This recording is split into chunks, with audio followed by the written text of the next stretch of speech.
Hello everyone. Decided to do one more video today. First of all, I want to get done with the book of Isaiah for that matter. But again, uh watched a beautiful video coming out of Africa by Gerald Coleman, B. Coleman.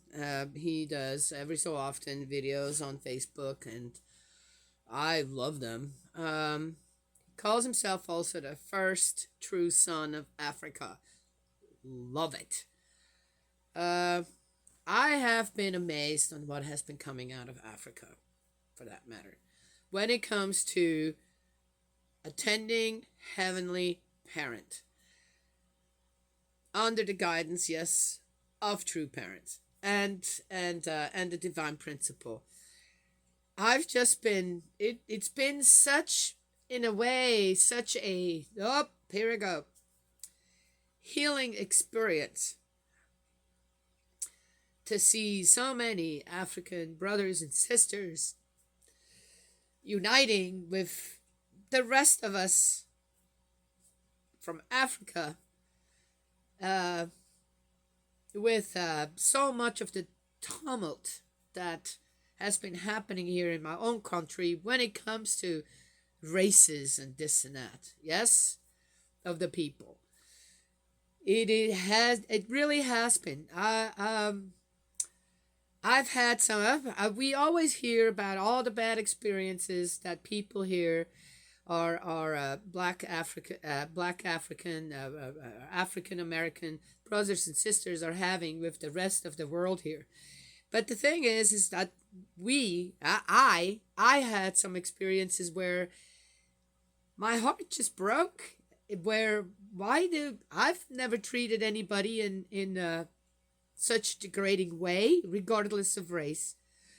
And yet, I was subjected, and my children were subjected to some pretty awful things. To the point where, specifically with my son, I had to repair. Some people, they're so, it's just with their life and the way it goes, they're going to have an outlet on blaming someone else or taking it out on someone else, especially teenagers. Yeah. And I'm sorry that you were in their way. But we can't. That's not all of them. That's not everyone. And what we do for the ones that hurt us like that is we pray for them. Yes? Okay. So, yeah, I've got stories, heartbreaking stories that I've witnessed and have experienced myself when it comes to all that stuff. And then to not get jaded, not become kind of fearful, and, well, maybe it's better to not have anything to do with that type, with that part of the people that are living here with me together, might be the best thing. Then now having seen on the love that comes out of Africa towards our heavenly parent, the second coming, true parents, the change of lineage, the blessing has been so healing for me. I have to say it. It is what it is, but that's where unite under the umbrella under the umbrella of God does for everyone. Yes? So thank you, Mr. Gerald B. Coleman, for your videos, this and that. Uh, yes, sometimes we do feel a little underappreciated for our great, how do you say, guidance out there, but you are heard and you are healing people. You help heal people from past things that happen that sometimes one loses a little bit of faith in people. Yes? Okay. Then I saw another one. It's like it was whoa, what is this? This is like amazing. An owner of a hunting store that has the clothing, this and that. Don't sell guns, but have told the story of an older gentleman coming in. I shared it on my Facebook page, Daniela Rickenbacher. Yes, this is Daniela Wooten here, Daniela Rickenbacher on Facebook page. There's a reason for that. Let's not get into it. Facebook didn't like me anymore, so I had to. All right, I shouldn't say that here. Then they're gonna go and check. Oh, that's the same one. We're gonna take her out again. Okay. And he told this story, and it had to do with a gun. And the whole story was around this gun. And the story was so amazing. The old gentleman went in, couldn't afford the good hunting gear that people need, and yes, be safe, this and that out there. To go hunting. I admire hunters because they have put food on my table. Yes. And as long as they do it in the appropriate times, this and that, with all right to go, I admire hunters. And if they need to use a gun, well, so be it. But yeah, I live way up in the mountains. You got too many deer, too many of this, too many of that. As I told in the last story, coyotes. That can become a problem. You can't have a garden with too many deer. It is what it is. So to keep the population down a little with, yes, as I said, in the appropriate numbers, this and that. And deer meat is amazing meat. I love it. I love it. I've skinned deer. I've prepped everything except for didn't hunt them, but I did everything else that needs to be done to a deer after that. And the blessing they are on your table, it's amazing. Anyway, hunters, no, I do believe that guns have a place, or could have an appropriate place in the hands of people, not to kill each other, but yes, for hunting. Okay, so he couldn't afford all the gear that his grandson truly needed. Goes in, has this really rare gun, handed down from grandfather to his father, then to him, and knew that the owner of the store, though not selling guns, but he was collecting them, and this was one that he still needed.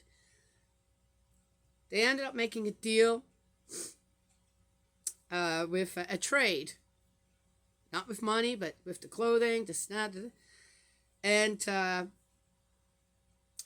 gun for this older gentleman wasn't, I'm going to use this gun, protect myself. It was a memento from his father, his grandfather.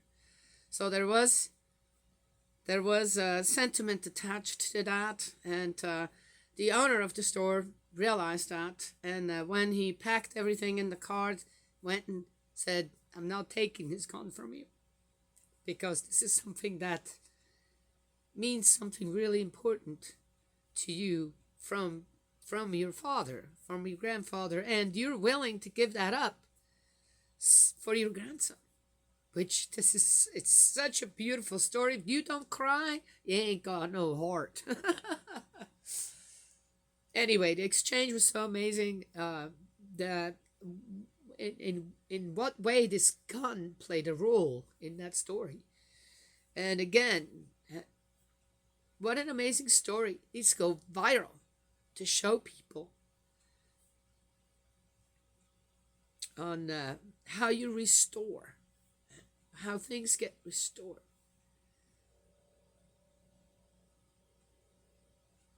And where a thing like a gun, where its true place lies, for example.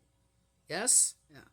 Anyway, wanted to share that. So, now I'm so teary-eyed, I probably can't read. My nose is still running. Not as bad. So, okay, let's just do this. Can't find anything else. All right. Dear Lord, what a day. So, we are in the book of Isaiah 26, a hymn of thanksgiving. Again, we had a hymn of thanksgiving on 25, now a hymn of thanksgiving 26. That's why I needed to make another video today. That day, this song will be sung in Judah. We have a fortress city. The walls and ramparts provide safety. Open the gates. Let the upright nation come in. the nation that keeps faith. This is the plan decreed. You will guarantee peace, the peace entrusted to you. Trust in Yahweh forever, for Yahweh is a rock forever. He has brought low the dwellers on the heights, the lofty citadel. He lays it low, brings it to the ground, flings it down in the dust. It will be trodden underfoot by the feet of the needy, the steps of the weak. So again, first part, great. The last part, why are you going to throw that in there, Isaiah? A psalm. The path of the upright one is honesty. You smooth the honest way of the upright. Following the path of your judgments, Yahweh, we set our hopes in you. Your name, your memory, are all our soul desires. At night my soul longs for you, and my spirit within me seeks you out. For when your judgments appear on earth, the inhabitants of the world learn what saving justice is. Both of the stories I just told you guys are not about seeking justice. Yes? What do they seek? Unity, understanding, to set certain things in the proper place. Yes? True? Healing. Yet I find with Isaiah, it's always, the purpose always is to continue on the discontent towards another people, towards another thing. Yes? Towards a thing. And that's my problem with Isaiah. Okay, I don't see. Though he yearns. I don't yearn for my heavenly parent, because my heavenly parents are already here. Always. And then if I listen well enough, I realize, oh my gosh, I'm being given so much guidance. I should give that out there. So I do. Even though it gets little attention, what does that matter? I still do it. And I love doing it. Yes? Okay. If pity is shown to the wicked without his learning what saving justice is, he will act wrongly in the land of right conduct and not see the majesty of Yahweh. That's your opinion. Yahweh, your hand is raised, but they do not see. The antagonists of your people will look and grow pale. With your fiery wrath, you will devour your enemies. I'm doing this for the reputation of God. I have to keep mentioning that. I've never seen God devour his enemies. That's like saying that parents devour their children if they're not doing what they want them to do. I like the approach now, the new approach of calling God, money to Allah, yes, Yahweh, Heavenly Parent. Because things become so much clearer when it comes to so many different things. Yes? Isaiah still needed God to be something otherworldly, this or that, has absolute power, and will use that power to destroy his own children. Why did Isaiah need that? I don't know. Maybe he's been hurt a lot. And he doesn't get the guidance, didn't accept, because he's a prophet, he's called by God. Maybe he didn't accept, didn't want to hear some of the guidance and advice that came from some of the people around him, that then he could have given as a prophet in a little bit of a different way, more loving way. Represent God as a prophet more true. Yahweh, you will grant us peace, having completed all our undertakings for us. He sure depends a lot on God to do everything. But as I said, okay, I'm not going to go there. Yahweh, our God, other lords than you have ruled us, but loyal to you alone, we invoke your name. The dead will not come back to life. The shadows will not rise again, for you have punished them, annihilated them. Wiping out their very memory, you have made the nation larger, Yahweh, made the nation larger. and won yourself glory. You have rolled back the frontiers of the country. Yet in another one, he said there were just a few left because, whatever. Okay, you know what? Yahweh, in distress, they had recourse to you. They expended themselves in prayer, since your punishment was on them. As a pregnant woman near her time of delivery writhes and cries out in her pangs. Oh my gosh, stop talking about that. You have no idea what that feels like. So have we been, Yahweh, in your eyes? We have been pregnant, we have writhed, but we have given birth only to wind. What does he mean? A fart? We have not given that can. Hey, listen. They want to complain. He wants to compare that to something. Hey, I've experienced that a few times where, oh, I wish that gas would go through. Oh, dear Lord. Oh, that's really, oh, and then you go, oh, that feels good. He wants to compare it to that as a man. Hey, be my guest. Then we all can, right? Men and women and children, babies, can relate to that. But using a woman's birth pangs, this and that, for describe something as a man, you got to be nuts to think that I'm going to take that seriously. You're going to be laughed at every time. Just saying.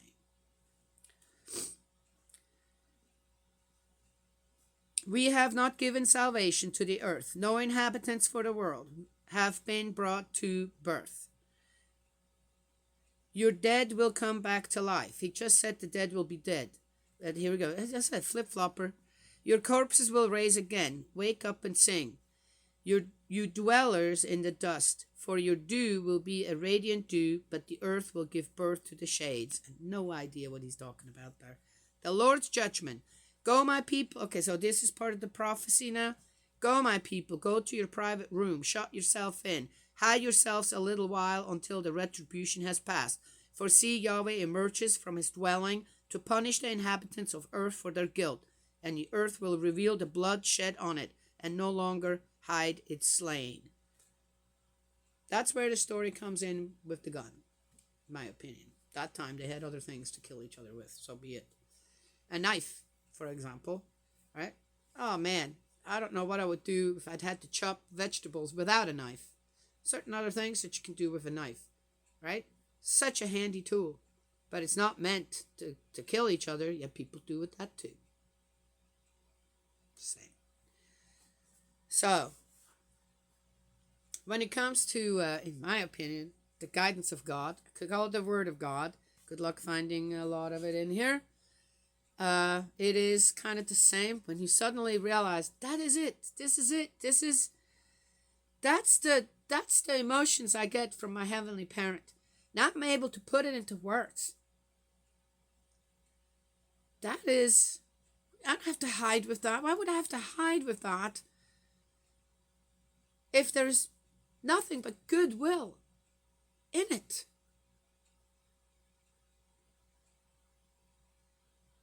It's much easier to stay angry when you know the other person is angry. Yes? As well. Face each other like that. And then suddenly things get out of hand.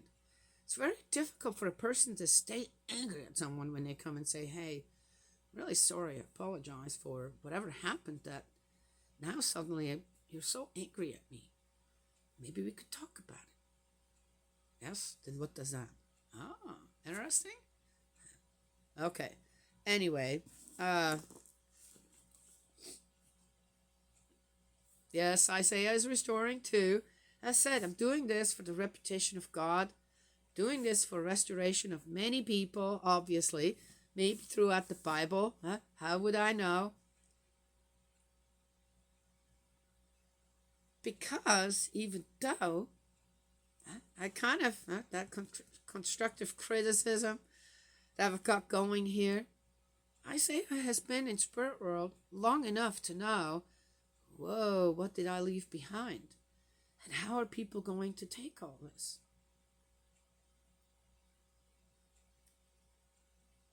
Huh? Is this really, have I really done good with this? Or have I aggravated certain things? So, yeah, I always feel nothing but gratefulness coming from Spirit World when it comes to this. And the people that, here in the Bible, wrote all this down, and I'm going, hey, so thank God somebody's saying something.